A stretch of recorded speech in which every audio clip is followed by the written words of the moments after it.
there's a French publisher who was detained by the Metropolitan, which is the London police, and of course they used the counterterrorism laws against this journalist, right? So his name is Ernest Moret, and he was coming in with the Eurostar, which is the train that you catch from, I think it was Gare du Nord to St. Pancras, right?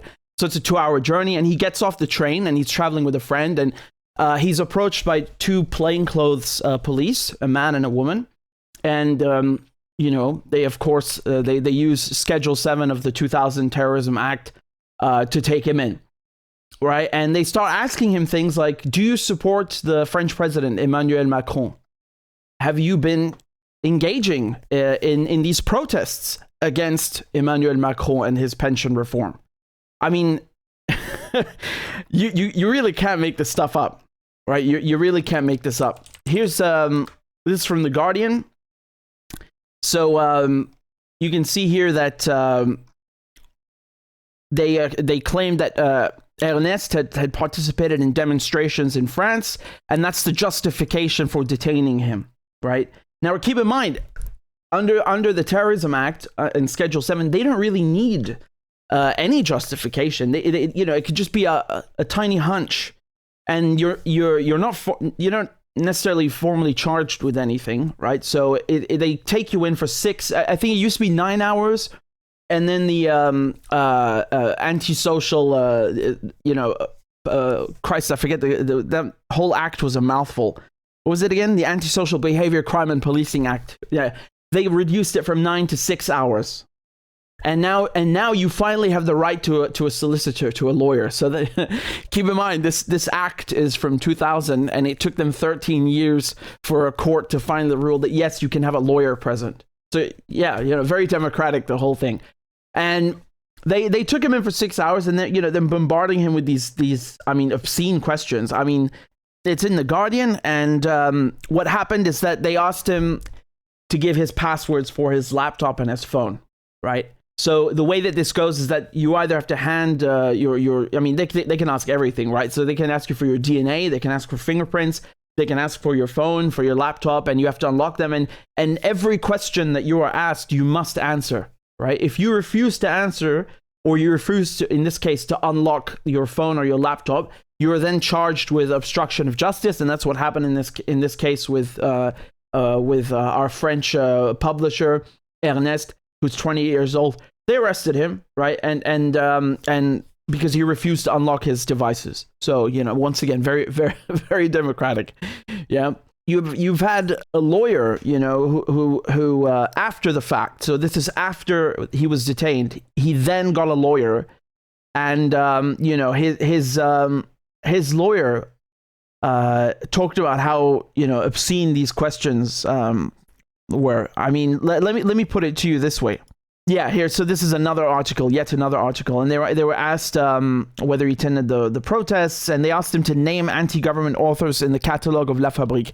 So just so we're clear, Ernest is a foreign rights publisher at La Fabrique, Maison La Fabrique, which is a publishing house in France. It's just a publishing house. That's the one he works at. And they asked him, like, have you written anything about these protests on your laptop? Is there any extremist material on your laptop? Whatever that means. And then can you name other people who are against the government and against the pension reforms, who are your colleagues, right? They're asking him to basically, like some Stasi style, rat out your colleagues for us, will you? I mean, this is extraordinary, because I wasn't aware that it's a crime to protest in France against government pension reforms. I was very lucky to have a French education, and of course, they drill this into your head that, the French Revolution is the best thing ever, and liberté, égalité, fraternité, and to a certain extent, and les Lumières, the Enlightenment, and all these socialist movements in France that came after in the centuries that followed. That the French, they made a lot of strides in democracy and socialist movements and so on. Yes, that's definitely true. That's definitely true. The problem is that this is when I look at this is just a slogan, liberté, égalité, fraternité. Where is it in reality? Because let me tell you one thing. The British police, this is the Metropolitan, the Met, stopping you and asking you whether you support the French president and if you've been protesting against the pension reforms in France, not in England, not in London. Very clearly, this is the French government who've asked the London police, the Met, to go and harass this guy. Probably because they couldn't do it in France. So they basically, it could very well be, if you guys do this for us in London, then over here in France, we can take care of something. We can harass someone who's British for you in exchange or something like that. I'm just assuming, I'm just speculating, but it doesn't even necessarily need to be a quid pro quo. But this is very, very, disgusting that the French government very, very obviously, very, very clearly have asked the London police to arrest this guy with using, terrorism laws. This is so obscene and exaggerated. It's disgusting. This is disgusting. It's cooked up quite a stink. You've had very important, by OBS in France, a very important organization. They put out, a release about this. They're of course outraged. You had people going and protesting in front of the British embassy in Paris about this guy's detention. And keep in mind, this has been about 48 hours now since he was taken in. So after he was arrested for obstruction, because he didn't unlock his devices, he posted bail, I think, so he's been out for about 24 hours now since bail was posted. But what is going on here? And of course, they've kept his devices, right? Listen, man, he may get them back, but he's never really getting them back. I wouldn't touch those things with a barge pole because he's getting them back plus something extra inside, if you catch my drift. So another example of this, as I said, this is an old, we're not that old, but it's let's say it's a dated law now. It's 23 years old, so give or take, the Terrorism Act of 2000. So I think the most prominent case of this being used was, against Glenn Greenwald's husband or then partner, David Miranda, right? Who is is an elected member of parliament in Brazil. And at the time, Glenn was publishing all this stuff with Snowden about the NSA mass surveillance. And so, their idea was that, your partner, so Glenn, your partner is traveling through Heathrow. I think it was Heathrow. Let's go harass him, right? And we'll use the same terrorism law. The same one, right? Schedule 7. It's disgusting. It's really disgusting. Let me play you this clip.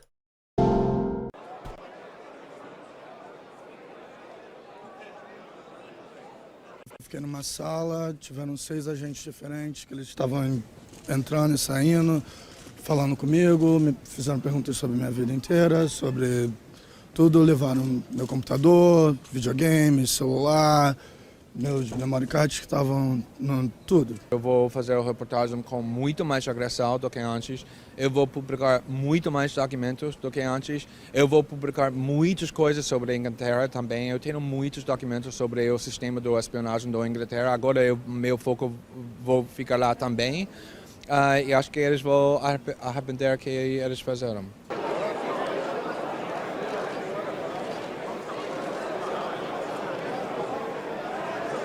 Nós ontem emitimos uma nota em que diz com muita clareza qual a posição do governo brasileiro. Né? Nós consideramos que não é justificável essa detenção por 9 horas com base numa lei que se aplica a suspeitos de envolvimento em terrorismo. Esperamos que não volte a acontecer e eu hoje mesmo deverei conversar com o chanceler William Hague do Reino Unido para transmitir essa mensagem. Another example of this that I could give you is Vanessa Beeley. So, she's British like me, and when she returned from Syria, she entered. She was going back to England, and they harassed her. Right, they took her in. I watched her interview, and she was joking about how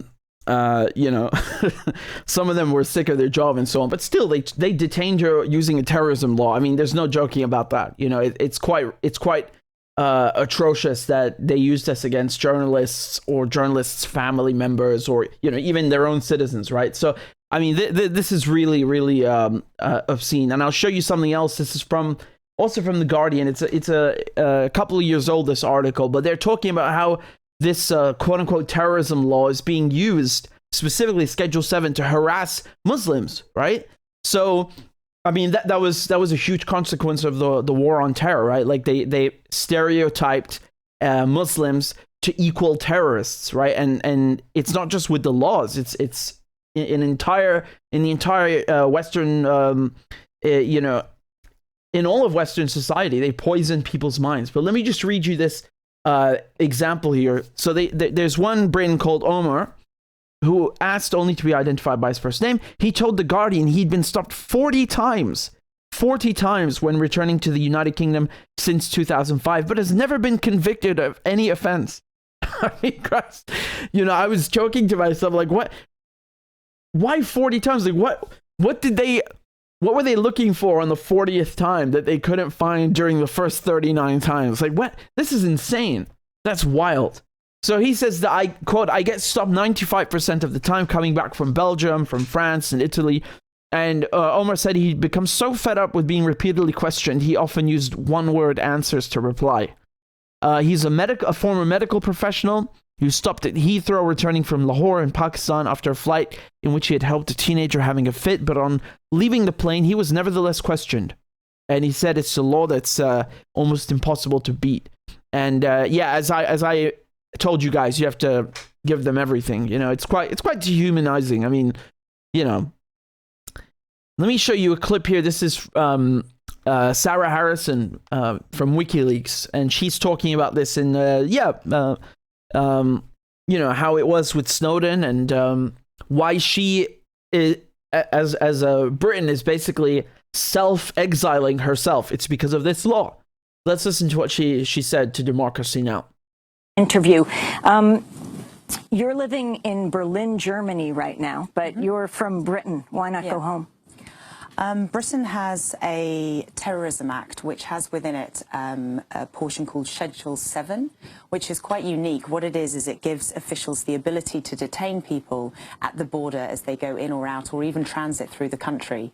And this allows them to question people on no more than a hunch, giving them no rights to silence.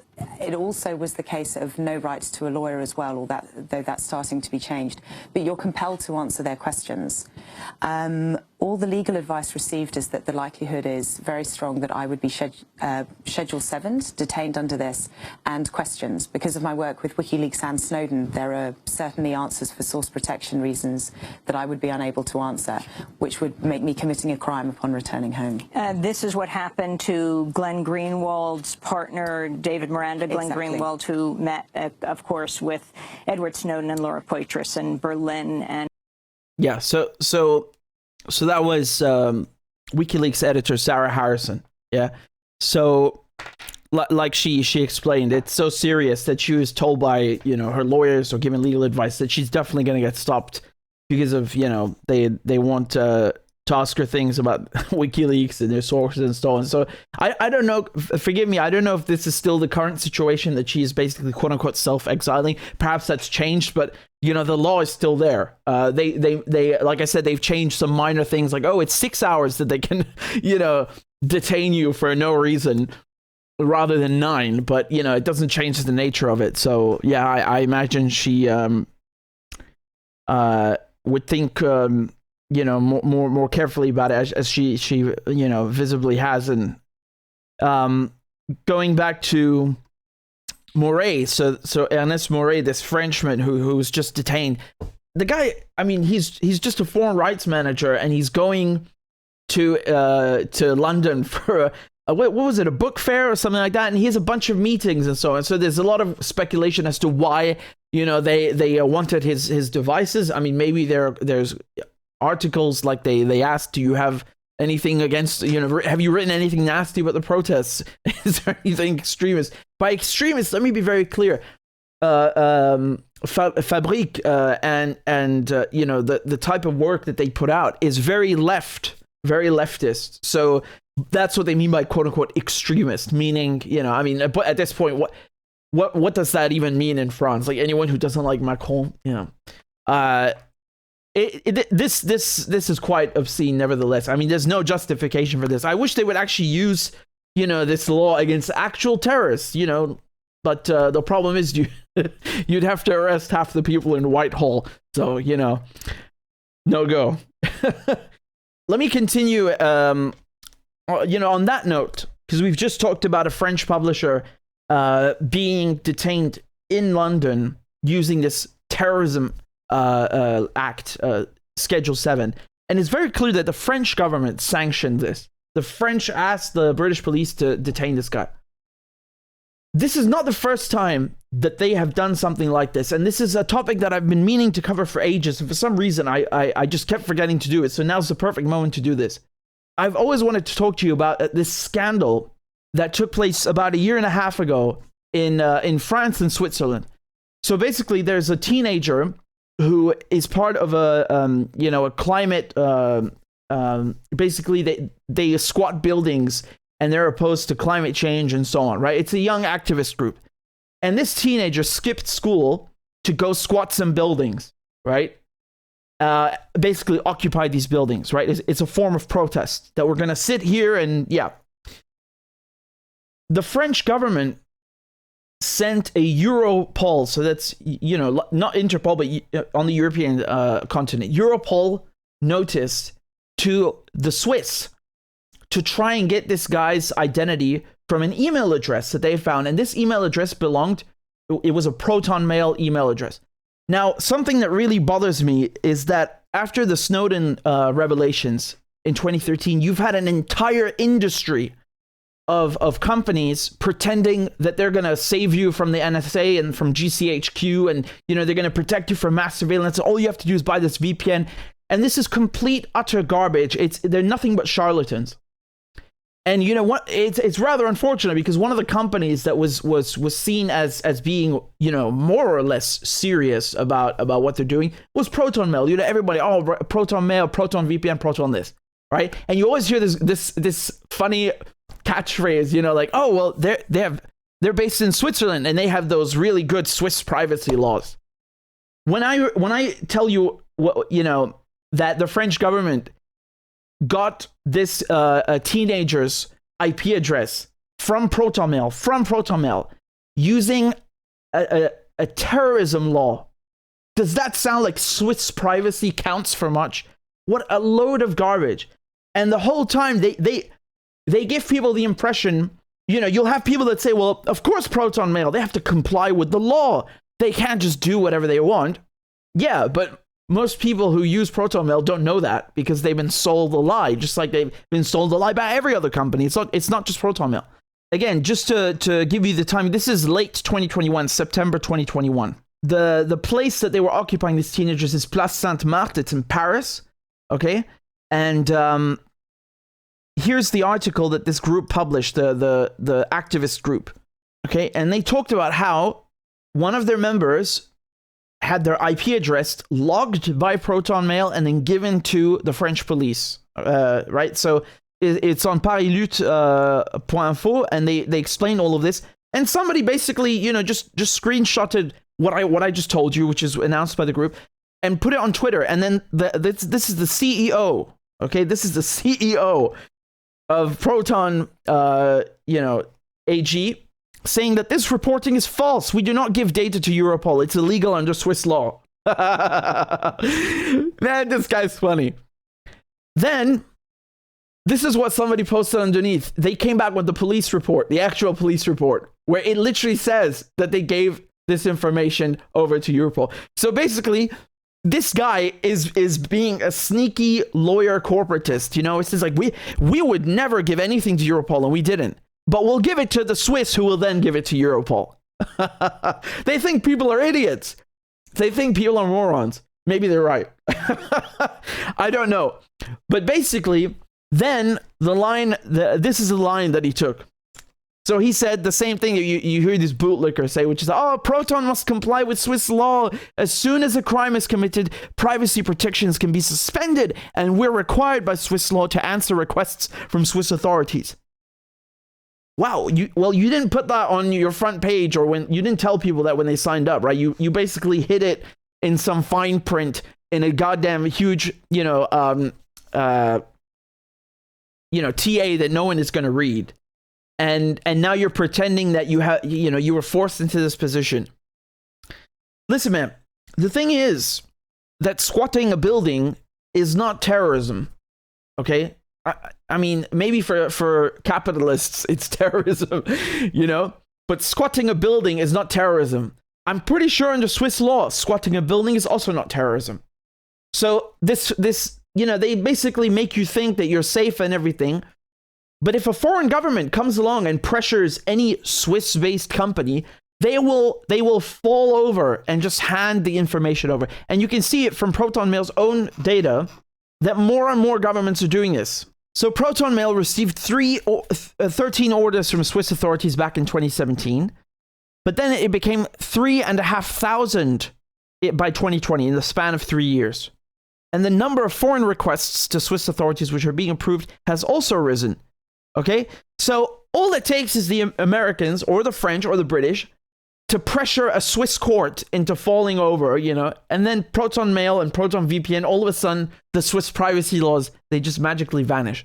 Now, look, I'm not saying that Proton or whatever company should just ignore the law in Switzerland and, act like these court orders don't exist, because they can't, right? They would be shut down and so on. What I'm trying to tell you is that you've had an entire industry of tech companies, email providers, VPN providers that sprung up right after Snowden, and all they've done is trick people into thinking that they're magically safer. But really all it takes is just a foreign court order, a Europol or an Interpol notice or whatever it is. And that sounds drastic because it is drastic. The French government literally used a terrorism law to get this IP address of a teenager who's part of a climate activist group. Terrorism. And this relates to what I just told you, where the French government is telling the British police to arrest a French journalist in London, citing terrorism laws. So do you see how this is a gross abuse of power? They are accusing anyone they like of being a terrorist for any reason, and then you have these people justify this kind of behavior. No. This is irredeemable. And then once again, the CEO says, look, in general, ProtonMail cannot be used by people engaged in activities which are illegal in Switzerland. This is explicitly prohibited by the terms of service.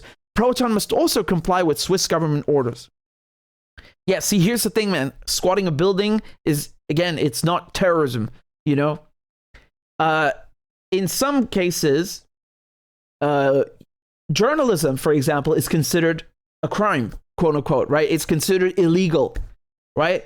So when they're going after Assange, they're accusing him of committing a crime, but he's actually just a journalist, right? He's just, he's carried out normal activities that every publisher and every journalist does, but they're trying to turn it into a crime. So this argument now that, okay, well, we gave it to Europol and you shouldn't be committing any crimes anyway. You shouldn't be engaged in anything bad. Sorry, but that's not what you've advertised and marketed yourselves as. You've literally specifically targeted people who want and seek anonymity, who seek privacy, who seek security. And of course, those are three entirely different things. But nevertheless, you've targeted those people. You've marketed yourself as that, as have many other companies. And it's all a big fat lie, because all it takes is the State Department and the Department of Justice, or the French or the British, and they will take you like this, legally or illegally. Okay?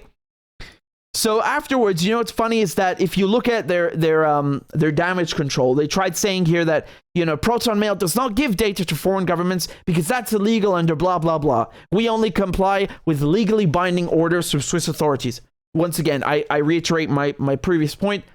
The Americans, the French, anyone can pressure a Swiss court like that and get this information. So this is nonsense, and you know that. You should say that on paper, we can't give it to foreign governments, but foreign governments can easily pressure Swiss courts and get it anyway. That's what you would do if you were honest. That's what you would do if you were really being serious about, transparency. Then down here, they say under Swiss law, it's obligatory for a user to be notified if a third party, that's a very nice name for spies, if a third party makes a request for their private data, and such data is to be used in a criminal proceeding. More information can be found here. Once again, this is a moot point because they're saying that if ProtonMail is going to give your data to a government, we have to tell you. Now, here's the thing.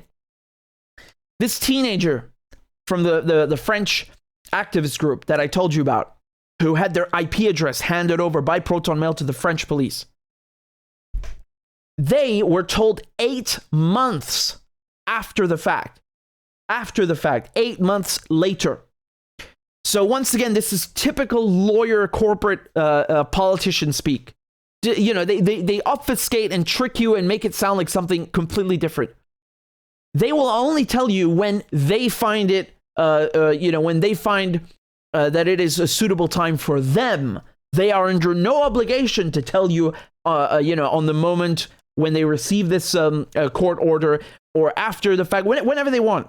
And if you actually go and read all of this stuff, they spell it out. They say, well, we can delay it, we meaning Proton, or the police can delay it. So basically, you might never find out. They might tell you 100 years after you've died that your data was handed over. God, it's so disgusting. Here's another one.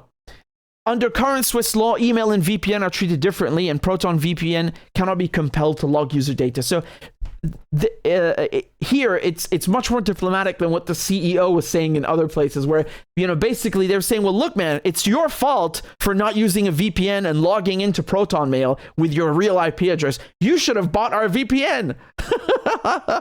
man, it's so sick. Anytime's a good time for marketing, right? Point number 7. They say, due to Proton's strict privacy, we do not know the identity of our users. And at no point were we aware that the targeted users were climate activists. Now that's very interesting because they say elsewhere that they refuse a lot of these requests. Look, it says here, this is from TechCrunch, and they broke the story, right? But they're citing ProtonMail's own data. So ProtonMail contested 3 orders back in 2017, and then contested 750 of them in 2020, right? Because they're going up. Now, hold on a second. How is Proton contesting these requests for user information if they don't know who the users are? Because they just said that we didn't know these are climate activists. And then elsewhere, they're saying we rejected 750 of these requests to violate our users' data because we care. Well, how the hell did you evaluate those 750 if you don't know anything about the users? I thought you don't know. What a blatant contradiction. What an outright lie, man. There's something so fishy going on here. And this is just my 3rd or 5th point, right? So, I find this very, very disgusting that the French government is using terrorism laws to attack climate activists or any journalist, whether, their email provider is based in Switzerland or they're going to meet people in London or to see a bloody book fair. This is disgusting. This is disgusting. This is very disgusting behavior by the French government. They should get their act together. C'est franchement ignoble. C'est dégueulasse. C'est dégueulasse. And the fact that other powers, the British government is okay with this. I mean, I'm sure. I mean, what do they think, when they're approaching this guy? It doesn't really look like a terrorist, does he? How do you seriously, pull out your ID card and say, yes, I'm taking you for terrorism? Come on, man. Police are not stupid. They're all very highly trained. They know exactly what they're doing. They can look at you in 5 seconds, know exactly who you are and what you do. Come on, man. How do these guys feel carrying out these orders? They must have something against it inside. They must, and even if they didn't, we cannot allow it because it's a gross abuse of power. I mean, this law shouldn't even exist in the first place. I'm not sure how you can just randomly arrest people and, basically not charge them, but, in so many words, accuse them of terrorism at random and hold them without charge. I mean, this is insane. This is insane to me. I mean, that you call that democratic? And again, I think this case of ProtonMail, look, I'm not trying to like attack them personally or something, but I think that they've deceived a lot of people, you know, and they changed after this scandal where they were caught giving the IP address of a fucking teenager who's a climate activist, you know, to after the scandal, they changed a bunch of stuff on their website, you know, like suddenly it's not anonymous email. They start, I forget the exact thing. You can go read the TechCrunch and all the other articles. They started changing up the wording, and that's the point of my story, right? That they went and changed a bunch of things on their website to make it look like, oh, well, you know, we never said that this is anonymous email. You know, a lot of things are wrong with this. This is very stinky. This is very stinky. I'm not impressed whatsoever. I'm really not impressed with this behavior. And, you know, this industry of VPN providers and, you know, all this garbage they try to sell you on YouTube, man, they're taking you for a ride. They're taking you for a ride, and you need to watch where you put your money. You need to watch out and understand and study these companies. Now, granted, you know, out of all of them, from what I've seen, they seem to be, let's say, the least, one of the lesser evils. And it's funny because I wish they would just say that Swiss law is not going to protect you, but it's better than American law. You know, just something like that, something simple in terms of privacy, or let's say British law or whatever. Just be honest with people, man. Just be honest. Don't try to obfuscate and, you know, fill their brains with nonsense. Be real. Be real. And the fact that they try to deny it and say, like, oh, we never gave anything to Europol. Do you think people are stupid? Yeah, you gave it to the Swiss who gave it to Europol. Oh, man, that's really bad. That's really shameful. And then blaming the user for not using a VPN. How disgusting. Dude, you gave a user's IP address, and on your website, it said you never log people's IP addresses. You lied. You lied. This is a straight up lie. They will log your IP address. They will log everything about you if the right person or entity puts enough pressure on them. Remember that.